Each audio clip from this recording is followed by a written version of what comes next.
Son, c'est qui explique pas de folle?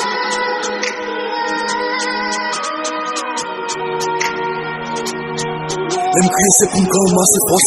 Chak la ou blom soti mgen pis fos. Ak amitye msi el divros. Bagi poli janti nan mot feros. One respem ge sa pou tout moun. Si wam de kopotou, konen represente pa pale pa. Temperamen baka ou chou, marchon ka an ban, men ta ou le pou yon fwa. Kiska son fon nou moun te patrouille. Pita ou chou son pou son bakone. Ki sakrifis ke te rechazine. Pasyon kompon se la pou bakone. Pase se genja to a chapi fone. Ou jone mi bel, franj pase se ro. Ou a im don nou son bakone. Tamen nan jak kote. Le palem pa anvi tan de vol. Kaswa ki lot nou an vol. Next time pare le ma fe pa. Pare le ma fe pa. Ou bi sa, so gen ma ou blan ki nef ki chek ki pa pe de sal. Apon sa, ou kabli de fwa. Menm solide ou skaz an pran. Se fon ka soupe fa pe potou. Potou pase pou il. Non, ma tout fuck you. Respect ma pou hypocrite. Stop, e pa fotou.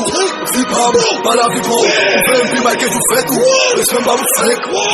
Se fon ka soupe fa pe potou. Potou pase pou il. Non, ma tout fuck you. Respect ma pou hypocrite. Stop, e pa fotou. Vipam, pa la vipam. Ou fe mpi mal ke jou fè tout. Respect ma pou fèk. Ou se ti snitch pa vin nan bas mwen nege.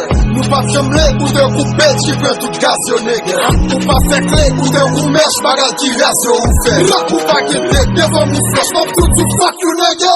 Depi famim, depi l'ennemi, se sak sa m'oblige d'an mi jekale. Ou nan pip isi, bagay fami, souflo ka cheke mwen an tèt kale. Nou pa presse nan pren, nou pa nan tret ka pren. An soufle respect, for respekte, nou pa nan jol pou van. Respect ma pou fèk. Se fon ka soupe fa pe potou. Potou pase pou il. Non, ma tout fuck you.